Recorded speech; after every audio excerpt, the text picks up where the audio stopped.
Hi, greetings. This is Robert Hall, the appraiser in Louisville, Kentucky.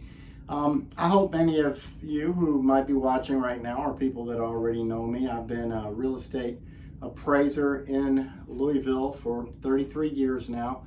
I have many dozens of real estate friends who regularly use me to measure their houses and do appraisals for them. And I've always wanted to start a YouTube channel for the purpose of making videos to cover the questions that I get asked most frequently. There's so many questions, maybe about 15 or 20 questions that I get asked over and over, understandably, because they're complex issues, and people want an appraiser's opinion. And a lot of these answers are not yes or no answers. They take a little bit of massaging, a little bit of explanation. The answer is different in each case. And so I wanted to make a channel called Robert the Appraiser.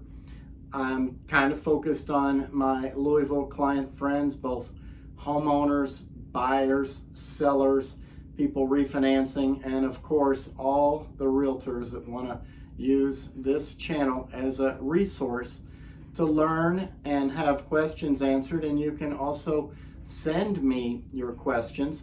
You can leave me a comment in the comment section, or you can email me your questions and I will try to address them in a future video. But for this upcoming video that I'm going to show you right now, I'm going to address a specific question that has come up at least hundreds of times in my real estate career. And it has to do with bedroom count. And normally when someone asks me about bedrooms, sometimes it's one of my client friends that I have an established relationship with, and they call me and I might be in drive time and I have 10 or 15 minutes to kind of talk it out, and there might be a lot of follow-up questions about bedroom count and how it affects value and what can be counted as a bedroom in the GLA, in the gross living area, which is the area of the house above grade. And it's not always the same answer. It can have a different answer depending on the house. And so I've always wanted to make a video that really addresses this kind of a question. Now, I'm going to ask people or encourage people to have patience when you watch the upcoming video that I'm going to show you, because these questions aren't answered in 5 minutes often.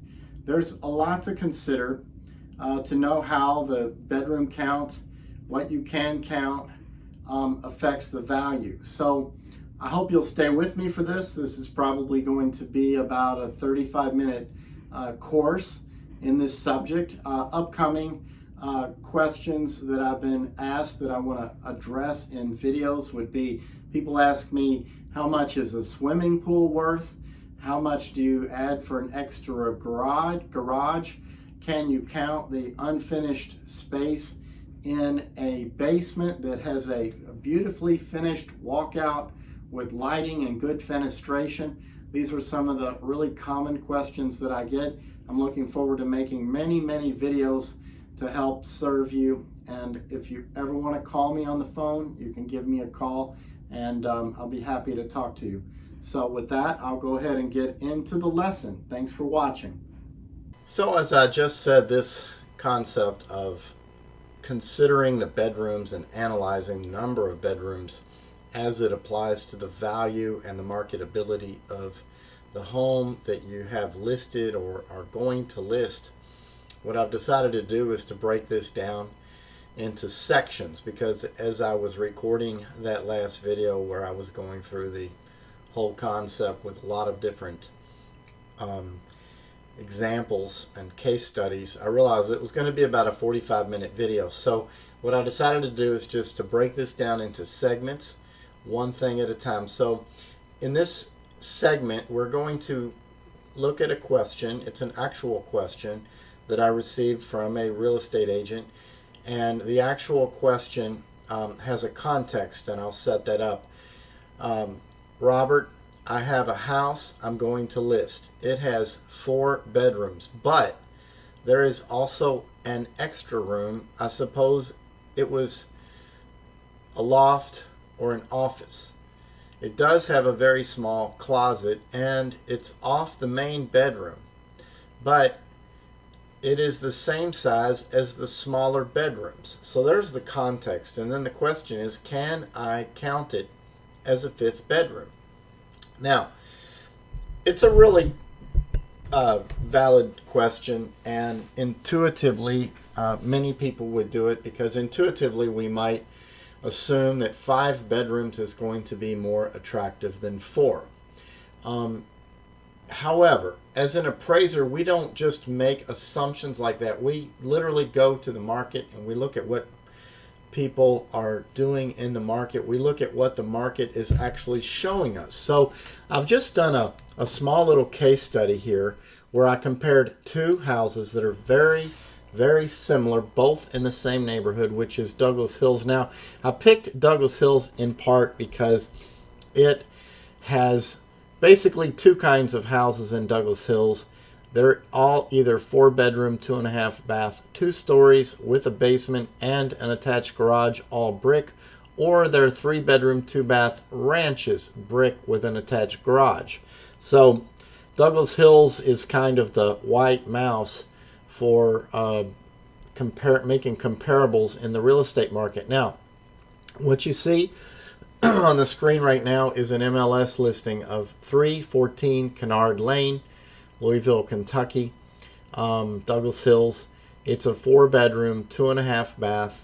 It's 2,274 square feet, and it sold for $450,000. It's very nicely updated. I wouldn't say it's like totally renovated, but it's very nicely updated. It's in good condition. And it doesn't need any repairs as of the time it was listed and sold, okay? Now, the house we're looking at to compare is a 5-bedroom. The first one was 4. This is a 5-bedroom on Lymington Court, also in Douglass Hills. It's 3,100 square feet. That's about 900 square feet larger than the first one. And it has 5 bedrooms, 2.5 baths, okay? A very similar type of a house, only it's much larger, 900 square feet, and it has an additional bathroom. Now, it also is very nicely updated, similar to the other house on Kennard Lane, okay? Again, it's not totally renovated, but it's nicely updated and needs no repairs. So the condition is the same. Now, I did this side-by-side comparison. This is the kind of thing that appraisers do in our office when we're number crunching and we're trying to kind of get a handle on a case that we're looking at. I've laid them out side by side. Okay, at the top we have our addresses: 515 Lymington Court, 314 Kennard Lane. Again, they're both in Douglass Hills. Their condition, both of them are updated good. Okay, now there is a difference here. This is where the rubber really meets the road here. There's a difference. I'm from Douglass Hills, and I know that Kennard is a very long major connecting route within a very large subdivision. It has moderately high traffic, but Lymington, the 4-bedroom house, is on a cul-de-sac. Okay, that's more desirable than being on a main road. Now here in the GLA, the gross living area, you can see that Lymington is 3,105 square feet, where Kennard Lane is 2,274. Lymington is 5 bedrooms. Kennard is 4 bedrooms. They both have basements. Now, Kennard has 621 square feet finished in the basement with no bath. And I can tell you these Douglass Hills finished basements do not pay a lot of money because they're old-fashioned paneling, drop ceiling from the 70s and 80s. They're not what modern buyers like, especially when there's no bath in the basement. Okay, so that 621 square feet in the basement might be a $7,000 worth of finish. Okay, we get down to the garage. They both have a 2-car attached garage, and then we see that Lymington, the 5-bedroom house, 3,100 square feet, sold for $425, where Kennard, the one on the high traffic street, with 4 bedrooms and only 2,274 square feet, sold for $450,000. So the smaller 4-bedroom house sold for $25,000 more than the larger 5-bedroom house. So by looking at this, we would see that based on the market, and this is just 2 comparables, but I chose them because this is pretty typical of what I see, okay? I don't see any real measurable benefit by trying to make a 4-bedroom house into a 5-bedroom house. Bonus rooms, flex rooms, extra family rooms, offices, media rooms, and things like that are much more desirable to the buying public. Okay, these days 5-bedroom homes are not that necessary. People are not having the kind of families that they were having back in the 1970s when my family was growing up. I think that completes our comparison between the 4-bedroom and the 5-bedroom house. Now, as I close out, I just also want to say this isn't always the case. Certainly, I could show you examples of brand new homes where they're building 5- and 6-bedroom homes that are very large and very upscale, that have lots of bedrooms and lots of bathrooms, that are selling for $700,000, $800,000, $900,000, $1 million.